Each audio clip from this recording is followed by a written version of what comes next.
This is Ash from Revocation, and you're geeking out to Gear Gods.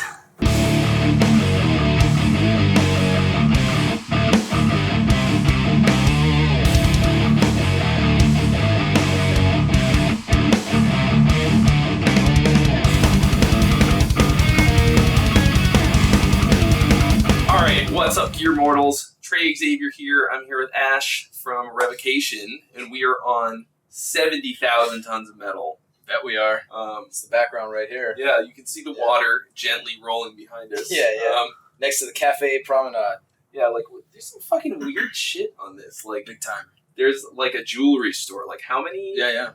of these, like, broke-ass metalheads do you think could have wanted to buy jewelry? I'm guessing there's, unless someone wants to propose to their girlfriend on this fucking cruise, they're going to sell $0 worth of stuff. I don't know, like, I bet this is probably ideal for people who work there because they're just fucking sitting They probably on don't their care. ass. Yeah. I feel like some of these restaurants that charge money, too, for their dining will probably not make money when there's a free buffet, except if, Uli Roth wants some privacy or something and doesn't care about paying money for dinner. Yeah, I imagine, like, half the people here, like, saved up all year, and this is, like, their vacation. Absolutely. They're not going to fucking be spending a bunch of money. It's one of the coolest vacations I could think of doing. I can't think of anything better than this. It's the best vacation I've ever had. Hell yeah. Yeah, Mhm. easily. Yeah, man, for sure. So, on this vacation, which band is the one that you're most excited to see? I mean, I've always been a fan of Carcass. I'm looking forward to seeing them. I'm a fan of Testament and Dying Fetus, Cattle Decapitation, Psychroptic for sure. Mm-hmm. Cryptopsy, if I didn't say them already. All the brutal bands. And all the bands that I'm friends with too. Yeah, it's just good to see friends again. Yeah. That's got to be the best part. Like, all this awesome music plus just hanging out for 4 days straight. Yeah, it's like going to the NAMM convention or coming to something like this or playing a festival. It's a real nice reunion opportunity, because you tour bands, maybe 4, 5, 6 tours out of the year, and you make friends, and then you kind of don't see people for a year or way more than that even. Yeah. So, it's fucking cool to just run into people. Get into some hijinks. Yeah, it's been mad hijinks going on in this boat right now. The past 24 hours have been fucking insane. Thanks in large part to our bass player, Brett. Yeah. Crazy fucking Brett. Oh, he's insane. Love him. So, this is kind of, comparatively weird circumstances to be playing a show. It's not like, if you break a drumstick, you can't just run down to Guitar Center and buy new ones. Is it tell me about the challenges of playing on a cruise? Well, I brought sticks. I brought all I need for sure. Playing on different drums is always kind of a little throws you for a loop sometimes. Yeah. And then, even now I can feel the sway of the boat ever so slightly, So being on a drum set and feeling it swaying ever so slightly is kind of strange. You know what I mean? Yeah. Suddenly you're playing in swing time. And Yeah, exactly. Yeah, so that's kind of weird. But I mean, other than that, though, it's kind of business as usual. There's sometimes you have good shows, sometimes you have tougher shows or whatever. For whatever reason, you didn't get enough sleep, or you didn't get enough food, or usually sleep, or you're too hungover or something like that. Yeah. So what of yours were you allowed to bring? Did you bring cymbals? I brought cymbals, and I brought my sticks and my electronics and stuff like that. So, I just borrowed drums, including the snare drum, and I was good to go. Yeah. Turned out all right then. Turned out good. Yeah, sure. Yeah. Cool. What's your favorite non-music related activity on the boat? On the boat, well, I checked out that library. I was looking through some of the books last night. Mm-hmm. But I didn't really see anything that was short enough for me to crush a short story. Yeah. But if I saw the Diary of Anne Frank, I'd probably try and read that in one go. Yeah. Because I think that's a fantastic book. But I don't like the casinos. I don't care about that. I don't really care about sports. The pool's kind of fun, but I kind of like to go and people watch, and watch everybody getting hammered in a pool and stuff. It's kind of funny to watch. Yeah. And then just walking around and seeing who you can find and see what kind of hijinks you can get into. Yeah. There's that word. Lots of them. Yeah. All right. So so you're the most recent member of the band. Yep. Had some pretty big shoes to fill. Mm-hmm. I remember Phil. Reading a little. Phil. Phil. It's an inside Fucking joke. Phil. Phil's a great guy. Good old Phil. Yeah. It's really too bad about Phil. Yeah, man, I love that guy. But I mean, you seem to have, no problem fitting in with the dudes, and musically, you're on your shit. Yeah, for sure. You're a real pro drummer. I remember reading that I think it was an interview or a post, an article that you did about like how to get into a band like this. You know, how to prepare for the audition. Yeah. And all that kind of thing. What kind of where did you get that kind of knowledge? What kind of training and stuff do you have for that? I mean, a lot of it is like a mental attitude to be cultivated for the most part. It's not like something, I don't know, I learned a lot of it from like Gene Hoglan.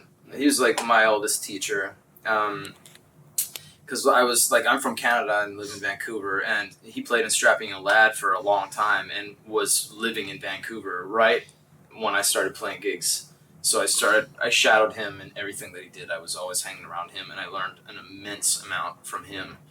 And yeah, I mean, not even how to play the drums, but how to approach how to play an instrument in general, you know what I mean? Yeah.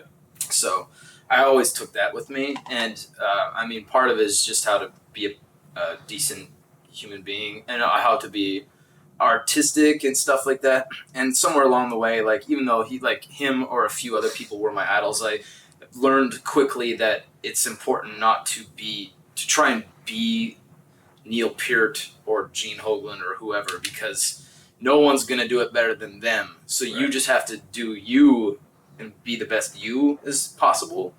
So that's kind of the thing that I realized at a pretty young age, kind of through him and just like other people I met along the way, right? And then, I don't know, I felt like that was a pretty important lesson to learn, and just like being on top of your craft, because that's a big thing. Like, and it never ceases to like make me proud when someone's like, you keep getting better every time I see you. That means that you're doing something right, you know what I mean? And that's great. And sometimes good help is hard to find in this business as well, you know what I mean? Because you get people who, I like a couple of these people. Some people like way too much booze, or they're assholes, or they're assholes when they drink, or, I mean, there's too many variables sometimes with people. It doesn't matter how talented they are, they could have a really big pitfall with substance or who knows what. Ego. Ego is a huge one too, absolutely, and it's a very real thing. Yeah, your ego is your idea of yourself, so some people get these like delusions of grandeur, that they're fucking rock stars. But that's another thing I learned from Gene. He's the best metal drummer in the world, and he's like treats everyone like they're equals, you know what I mean? You can tell a lot by somebody how they treat someone who can do nothing for them, you know what I mean? As opposed to someone who just sucks up to people who they think can further their career, which I think is ridiculous. Yeah. So, but it's a very real thing. So, I mean, if you can just like stick it out in this business and be good at what you do, you'll find some opportunities along the way, And that's what led me to these guys too. I met them. We were touring with Death Angel. My old band, 3 Inches of Blood, was main support for Death Angel, and Revocation was on that show, and that's how I met all those guys and just like fell in love with them all as people. And then here I am. Here you are. Yeah, man. That's great. That's I think I wish everyone had that same attitude. You know what I mean? Because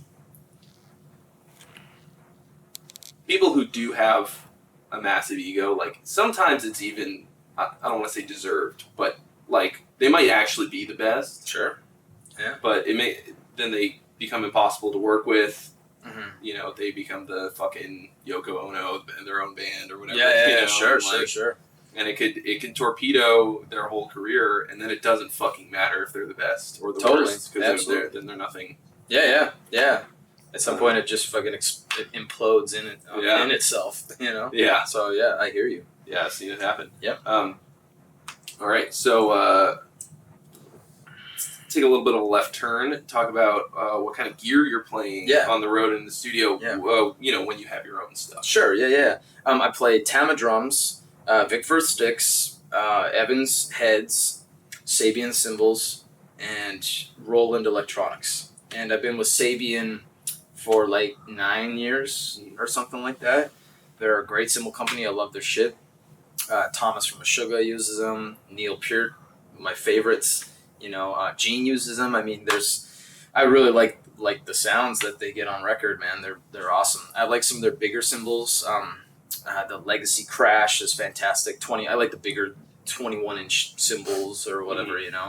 Make a good wash. And Tama drums. I play the Birch Babinga kits. Mm-hmm. So those Performer BBs, they're called. They're fantastic. And I just like the feel of Vic Firth sticks, like whatever wood they use. I don't know. I just like how they're crafted.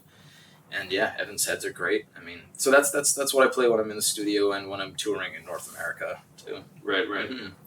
And what are your pedals? Did I ask you? Oh yeah, no. I play Tama Iron Cobras actually. Yeah. Cool. Yeah. But I've fucked with a few different brands over the years. Like I used to be with Pearl drums, so I play Pearl Eliminators and stuff like that. But Iron Cobras, that's what I'm using now. I think they're great. The short boards too, the classic black ones. Right. Yeah. Sweet. Yeah, man. What's coming up in 2017 for you and for Revocation? We're working on trying to do some European festivals, which I don't think have been announced yet. But that's probably coming up, soon enough. August, we're gonna try and go hit some of those. The next thing that we're doing after this boat is we're flying to Australia with Psychroptic, and we're going to be touring with Psychroptic and King Parrot for 2 weeks in Australia and New Zealand and stuff, and then we're going to go play a couple shows in Hawaii on our way back home, which is great, and then we're going to stay in Hawaii for a week after and chill out and just get crazy. It's going to be fun. Yeah, and then after that, we're going to do some one-off shows in March, 3 of them on the East Coast, and then we're doing Morbid Angel tour. So it's going to be Morbid Angel, Suffocation, Us, and Withered in May, June of this year. So we're really looking forward to that. I mean, who doesn't want to tour with Morbid Angel, I can think of no one. Yeah, it's going to be great. Sweet. Yeah. Well, that sounds like a pretty nicely...